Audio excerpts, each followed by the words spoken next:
Mga kaigsunan, may gabi kanatong tanan. And then, anianaw sa kita karon sa to ang pamalandong sa Ebanghelyo sa Domingo. And then, karon nga umaabot og mapuhon atong bayang pag sa ulugon ang dako nga fiesta nga sa ulugon usab sa simbahan kini gitawag og the solemnity of Corpus Christi. Corpus et Sanguinis Christi. Muna ginaingon, fiesta sa lawas o dugo ni Kristo. And then, ang atua po nga ebanghelyo na pamalandungan, atua po nga pagagutloon gikan sa ebanghelyo ni San Lucas, Kapitulo 9, versikulo 11 ngadto sa 17. Atong basahon ang ebanghelyo sa Domingo sa Corpus Christi.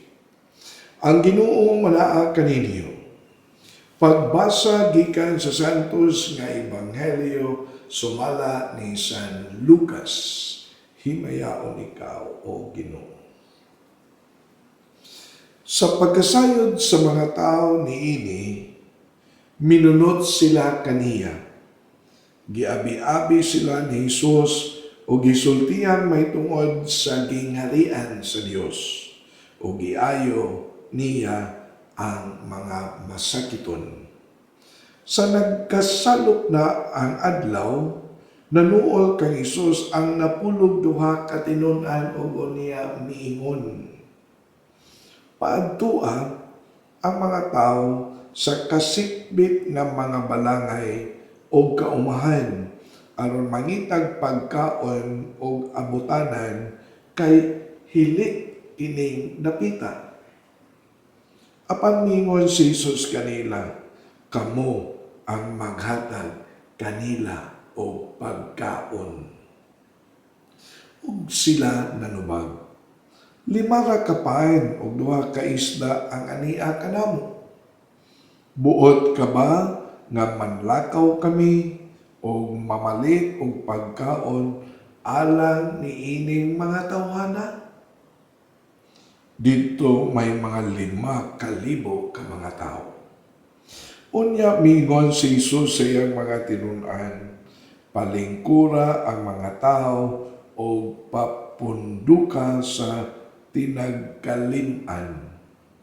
Gituman kini sa mga tinun-an o gipalingkod silang tanan. Mikuha si Jesus sa 5 ka paen o sa 2 ka isda o miyahat siya sa langit o nagpasalamat siya sa Dios. Unya gipikas-pikas niya ang paen, gihatag niya kini sa mga tinun-an aron ilang idulot ngadto sa mga tao.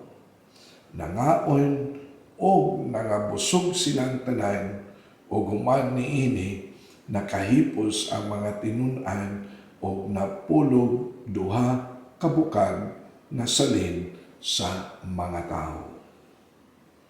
Ang ebanghelyo sa Ginoo, daaygon ikaw o Kristo. Sa ako na gikaingon mga kaigsunan na malandong kita sa ebanghelyo sa Domingo sa Corpus Christi nga mauugma po. And then, ang atua po nga ebanghelyo nga atong gibasa gikan ni San Lucas na gisgot usab kini sa pagpakaon, multiplication of loaves, pagpakaon sa libuan ka mga tao sa pipila lamang ka mga pan o isda nga dito sa mga kamot sa mga apostoles o ginaingon 5 ka paen o 2 ka isda. And then kini sa nga pagpakaon ni Kristo gikan sa 5 ka paen o sa 2 ka isda nga ginaingon iyahang gipanalanginan, iyahang giyang gipikas-pikas, and then gihatag ngadto sa mga apostoles o gikan sa mga apostoles gipakaon ngadto sa mga tao, and then nasubraan pa gyud o ginaingon napulog duha ka bukag nga salin sa mga tao. Muhulagway usab kini sa kasaulugan sa Eucharistia. Ang kasaulugan sa Eucharistia nagpasabot kasaulugan sa pagpasalamat sa Dios diha sa bayhon sa pan o bino sa lawas o dugo ni Kristo. Kung ato sa ni nga tanawon sa ato apod na giingon sa katisismo, ginaingon, nagtudlo ang atong katisismo nga mingon, ang kasaulugan sa Eucharistia, ang Santos nga Misa, mausag kini ang sentro sa atoang tagsa-tagsa ka kinabuhi. Tingali makapangutana ta, ngano man nga kini siya mao ang sentro sa atoang kinabuhi. Kay pinaagi ni ining lawas o dugo ni Kristo nga ato ang pagkadawaton sa panahon sa Santos nga Misa. Mausab kini ang makahatag kanato o kinabuhi nga walay katapusan. Kinabuhi sa langit. Daghan kay kong mga kasinatian sa mga tao nga aduna gayoy debosyon sa Santos nga Eucharistia. Nagsimba kada adlaw, nagkalawat kada adlaw, naa gayud ug buhi kayo ang debosyon sa Eucharistia. Ang atong kasinatian mingon, iniabot sa kamatayon. Ang kamatayon dili usa kabutang nga kahadlukan, kundili ang kamatayon para sa nagdebosyon sa Santos nga Misa is always happy death. Bisan dunay sakit, bisan pa og cancer patient, but inigabot sa kamatayon, there is no such thing as pain, trace of pain. Happy death. Grasya diha sa Eucharistia. And then daghan kaayo ta og mga reflections, mga pagtulunan na ato ang madunggan. Bisan gani ni Kristo mismo nga naisulat diha sa Ebanghelyo o sa Biblia katong ingon the discourse of the bread of life. One chapter nga ginaingon na ang pan sa kinabuhi makahatag o kinabuhi na walay katapusan. Dili sama sa mana sa karaan na testamento nga nangabusog sila pero gibati lang gyapon silang kagutom. Ang pan sa kinabuhi matud pa sa pagtulon-an ni Kristo makahatag og katagbawan di lang sa physical hasta usab sa kalan. Makahatag og kinabuhi nga way katapusan na moingon makapaabli sa gingharian sa Dios nga mao ang langit. And then bisan gani sa mga pulong ni Kristo diha nga iyang gihimo ang katapusan nga panihapon sa wala pa siya gilansang o namatay sa krus. Dili ba? Sama sa multiplication of loaves. Mikuha siya og pan. Iyang gipikas. Ug unya miingon siya, kini mao ang akong lawas. Kinsa katumukaon niini makabaton o kinabuhi na way katapusan. During the institution of the sacrament of the Eucharist, Last Supper, dili ba? Mikuha siya sa kalis ug kini mao ang ako ang dugo na makinsa ka mo inom ni ini, makabaton ni ini, makabaton o kinabuhi nga way katapusan. Gilitok kini ni Kristo. Mao bitaw nga kung ato nga tan-awon ang Eucharistia, usa kini sa 7 ka sakramento. Kung usa kini sa 7 ka sakramento sa ato pa, taytayan kini, kahigayunan kini, na kita makadawat sa grasya sa Dios. Ang grasya sa Dios nga mopalig-on sa atong pagtuo. Ang grasya sa Dios nga mobalaan sa atong kaugalingon. Ang grasya sa Dios nga mohatag og katin-awan sa ato ang panghuna-huna. Ang grasya sa Dios nga mohatag og kalinaw sa ato ang kinabuhi. Ug uman pa, dili ba mga kaigsuonan? Mauna nga nindot sa kaayo kung ato pong paminawon ang mga reflection sa mga banggiitan ng mga tao nga diin aduna usay kasinatian sa debosyon sa Eucharistia.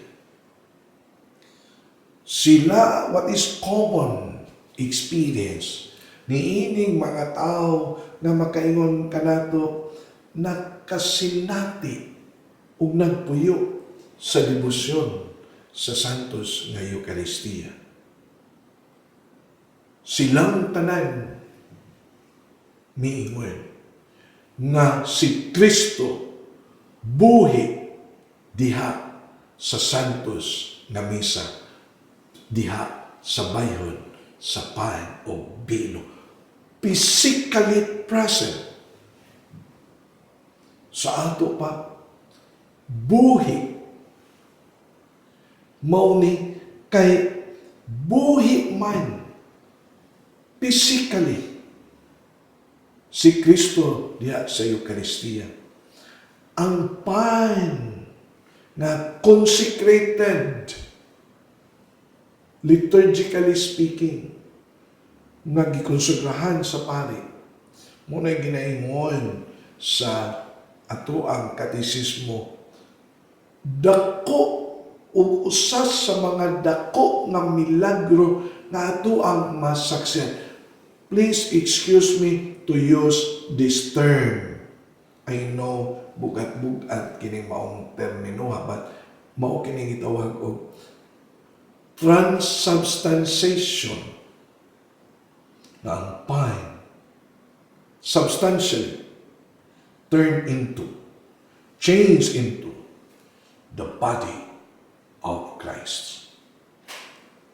Tinuod sa mata atong makita ang pine, pero turn into the body of Christ through the power of transubstantiation. Sa ato pa,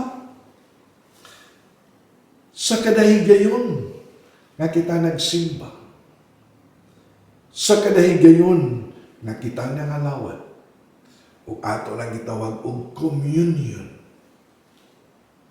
union with, sa ato pa, ang mao nga kasawlugan is a great opportunity to us to be in union with Jesus, our Lord and our God. Mo na ginaingon sa mga banggiitan na mga magsusulat nga moingon, ang pagkalawat is a sign of covenant,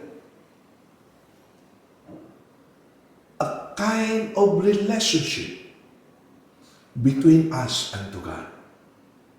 Maunang moingon ta, Amen. I believe that I am taking the body of Christ. Amen. And then, that is a covenant between us and to our Lord. A special relationship. An intimate relationship. A loving relationship. Muna ginaingon na ang pagkalamat sa panahon sa Santos nga Misa is our covenant with the Lord. Kaanindot. Kaanindot. Di ay sa kasaulugan sa Eucharistia. Nga mausab ang gipabugatan ni ining gitawag o kapistahan sa gingon in the solemnity of the Corpus Christi. Mauna na nindot sad na ato apod nga tan-awon ang atong gingon proper behavior, proper gestures, proper mga movements sa panahon na kita anaa sa kasaulugan sa Santos nga Misa. Sato pa inigsimba nato, let us always show great reverence sa Eucharistia. Ang reverence mo yung respect, pagtahod. Maubitaw na ang ato ang katisismo mo yung ginanggingon Eucharistic fasting. Unsa may gitawag og Eucharistic fasting? At least wa kay gikaon heavy meal 1 hour before you will take the communion. A sign of respect, a sign of reverence to the body of Christ. And then, ang Santos nga Misa dili diay na matawag nato is a time for chika-chika. Dili na siya panahon nga maniid ka sa imong palibot kung kinsay mga nindot og sininang gipansulo. Or manaway ka sa unsa ang mga herdo sa imong kauban na misimba. Is not. Dili po na siya panahon nga maghimo ta sa atong passion show. Do you know what I mean?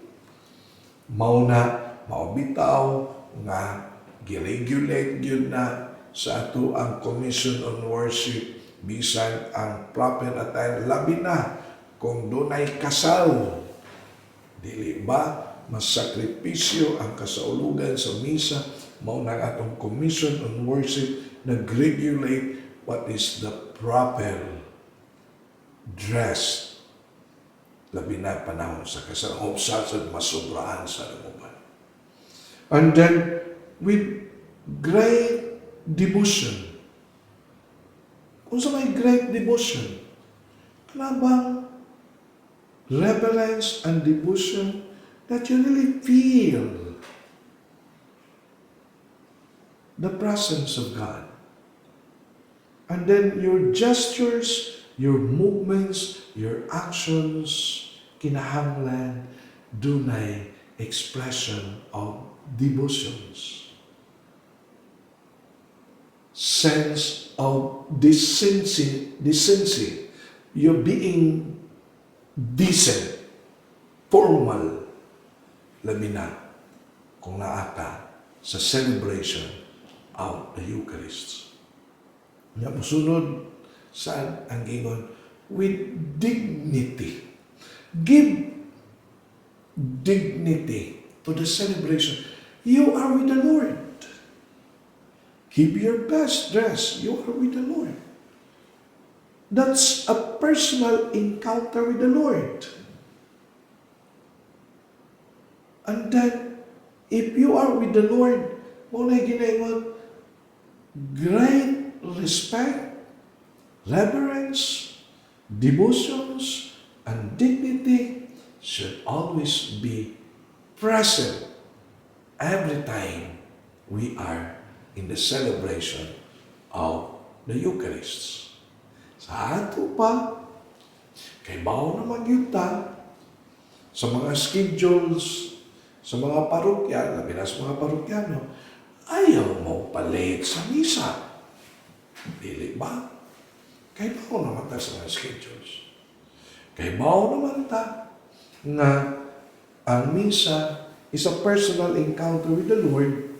So, we have also to prepare something spiritually.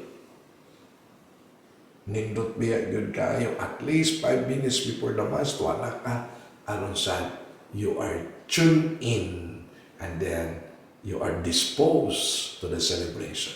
Dili kay magdagan-dagan, and then ipaningot pa, and then mawanas focus. Mauna ang kasaulugan na sakripisyo. Mauni, ngining atong pagsaulog sa Corpus Christi, ang Solemnity of Corpus Christi nga mihatag o gibugaton sa kasaulugan sa Santos sa Misa, kaya anihin po nato madawat ang lawas ni Kristo at aning pamalandungan kahigayunan ni sa atong kaluwasan. Hindi ba mga kaisulit? So, napiton ko kamo sa pagban ka nako sa pag-ampo sa mga kaisunan ng mga masakiton. Among nagito nga man panalangini ang among mga kaisunan ng mga masakiton. Ayuha sila silang tagsa-tagsa ka mga balatian or sakit. Kining tanan ang gipangayo, pinaagi ni Kristo among Ginoo. Amen.